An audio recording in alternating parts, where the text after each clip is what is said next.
There's a decent amount of guys who watch this channel who are under the age of 18 and are wondering what is the best way to become financially successful by the time you're my age. Well, in my opinion, I think choosing the right college major is one of the most important decisions that you can make as a young person to determine how financially successful you're going to be in the future. So in this video, I'm going to be ranking the college majors based on what I think is the best way to become financially prosperous after you graduate. Now, of course, this is just my opinion, so please don't cancel me if I end up saying something out of pocket. And of course, there are also exceptions to every rule.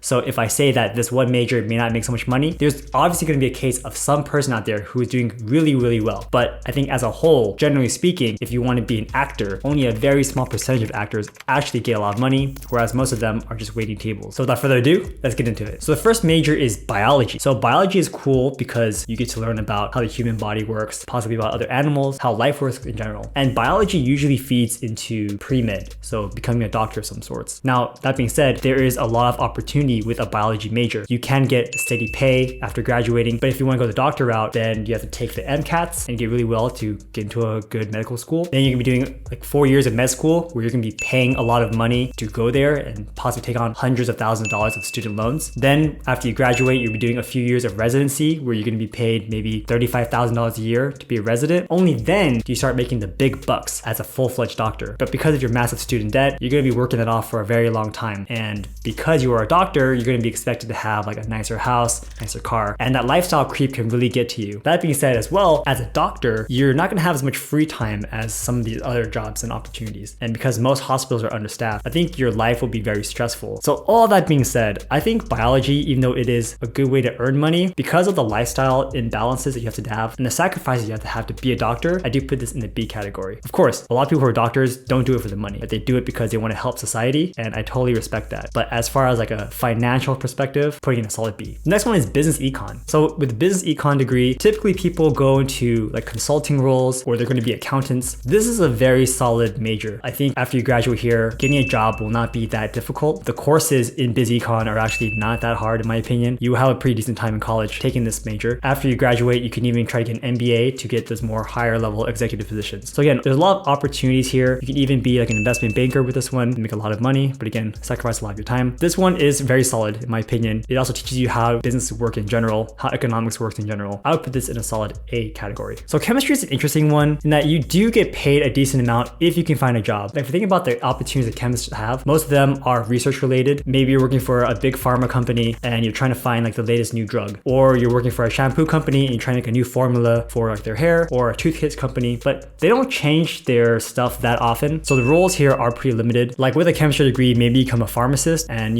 deliver drugs at your local Walgreens or something like that. So overall, I would say it's okay, not the best. So I'll put it in a B category. The next one is computer science. And for me, this one is easily S tier. For a computer science degree, first of all, I think CS majors have it a lot easier than biology majors, chemistries, and many of these other majors down here. You get to learn how to code, which means that you can learn how to do something that scales infinitely without any extra real resources. Like if you have a really solid computer program, you can run the background forever. With a CS degree, you can make your own apps. The jobs that they pay developers are insane. Like, you hear about these cushy jobs in Facebook, Google, etc. Some of my friends are making almost $500,000 a year because of their computer science degree, and they get into these crazy tech startup companies where they get crazy stock options, and the startup companies go up in value, and now they're multi-millionaires, all because of computer science. If you have the opportunity and you're not scared of learning a little bit, I highly recommend getting into CS. And this is honestly one of my biggest regrets, is not getting a computer science degree. I did something else, which I'll show later. S tier, a really not so difficult major to learn. Once you get the job, your life is gonna be very cushy. All my friends even automate their jobs, so they're getting paid a huge salary and they work very little, and they're able to work remotely too. So very good one. Do this one if you can. The next one is engineering, which is the one that I did. So I did electrical engineering. There is civil engineering, there's mechanical engineering, aerospace engineering. Overall, I think engineering is harder than computer science, but not maybe as hard as some of these other ones like math and physics. Now engineering is really great in that you are probably going to get a really decent paying job. It won't be as high paying as computer science, and it won't be as like cushy and easy, but it is a decent living. You will not go wrong with an engineering degree. You probably will not starve. I was able to get my engineering degree and use the money I made to obviously cover all of my cost of living expenses, but also to invest and buy properties, buy stocks. So with engineering, you're gonna have a very comfortable life. It does take a little bit more in terms of effort. Like the people who had a biz econ degree, they're obviously having a lot more fun in college than people in engineering. So it is harder, but the payoff I think is better better and more consistent than a biz econ degree. So for that reason, I'm gonna put this in the A category, but obviously below computer science. So the next one is English.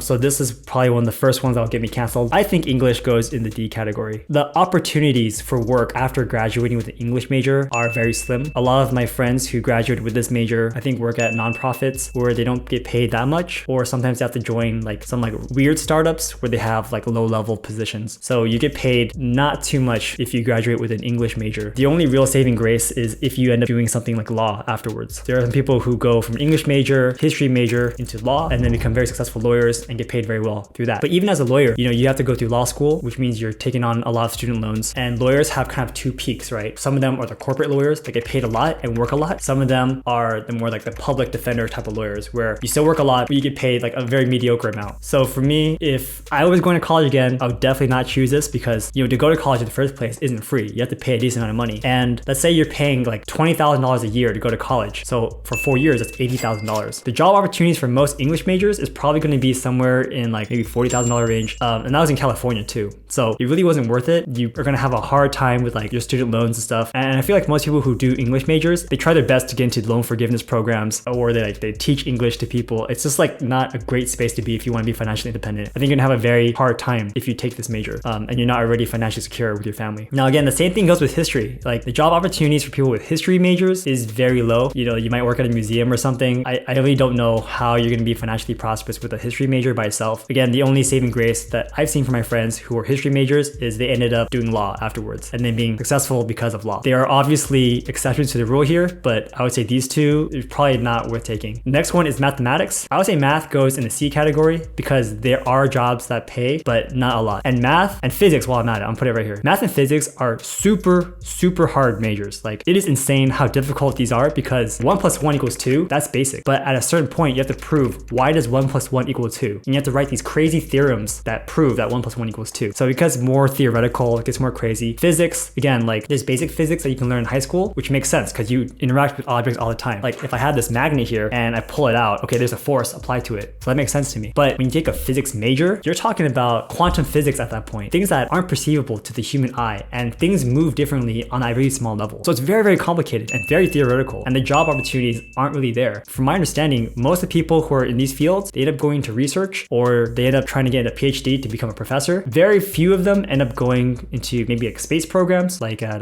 like SpaceX or JPL. At the end of the day, if you're gonna do this and work super hard, you might as well just be an engineer, because as an engineer, you can get the same jobs, you can still do a PhD, but you have a better prospect than these two, and it's not gonna be as hard. When I was in high school, I was really good at math, I was really good at physics. I think I got really high scores on both my like Calc BC and my physics classes, but at the end of the day, I realized that, okay, engineering is where it's at, because it's these two, but with higher job prospects. But then at the end of the day, I should just choose computer science. Next one is music. Music is interesting because I think you just get really good at the theory of how to play an instrument, but again, for job prospects, I'm gonna put it at the D category. If you have a degree in music, you probably qualify to play at a symphony or an opera, but how much do they really pay? They're probably gig jobs as well. I don't think you're gonna be very financially prosperous with a music degree in itself. And again, like, do you need this major? I think if you're a good enough musician, you just play and you get heard on like Spotify or something. You don't need a music degree per se. Like Mozart doesn't have a degree in music. He's a genius. I don't think Ed Sheeran has a degree in music, but he probably did go to school there. Yeah, I don't know. Like, I just don't think it's that worth it to go here for this. Again, there's always exceptions to the rule. There's obviously like some crazy maestros that got a degree in music and are composing great things, but for the most part, I don't see it happening. And finally, psychology. This one is cool too. Like, you can get a job as a therapist, and therapy is very popular nowadays. You get to have good insight on the human mind and possibly use that to your advantage. Sharon, she's a psychology major and a music major, and she was able to get a job in marketing by using psychology. Although technically it's not directly to her major. It's probably like a biz econ major that should get into marketing jobs. So psychology in itself, I think, is cool. I honestly would rather read just a few like really good books about psychology instead of taking a whole major on it, but that's just my opinion. I'll put this on the C category, a little bit behind math and physics, because the direct job prospects from a psych major is probably less than what you get from a math and physics major. So yeah, like, I hope I didn't offend anybody from this tier list. This is just my personal opinion. If you are under 18 years old, you are trying to get into college, you're not sure what major to get into, I would take a look at this tier list and consider the financial prospects of it. Now, of course, if you don't care about like what kind of money you want to make and you're just interested in these topics, then by all means go for it. But I know that people who graduated with these majors definitely have a much harder time, just like surviving after college than people who have these majors. And again, like, if you're struggling here, then it's gonna hurt you for like the rest of your life. So I highly recommend looking into these majors more so than these majors down here. here. Now, if you guys are brand new to finances and you want a great place to start, I actually have a free money makeover toolkit that you can download with the link down below that basically outlines every single part of what you should do to get started with your financial journey, from starting a bank account to what side hustles to try out to how to start investing at a very basic level. Definitely recommend checking it out again with the link down below. And now that I'm done with this video, I'm curious to hear your opinion if you guys agree with my list or not. And also, I definitely missed a lot of majors, so if you want, you can ask me where I would put those different majors. Just write them down in the comment section below and I'll say, is this an A, B, or C, or D tier list? And if you guys are brand new to investing and you want a great way to learn how to start, then check out this video where we go over the best investment tier list for absolute beginners. So thanks again for watching, you guys. I really appreciate you. I'll see you next time.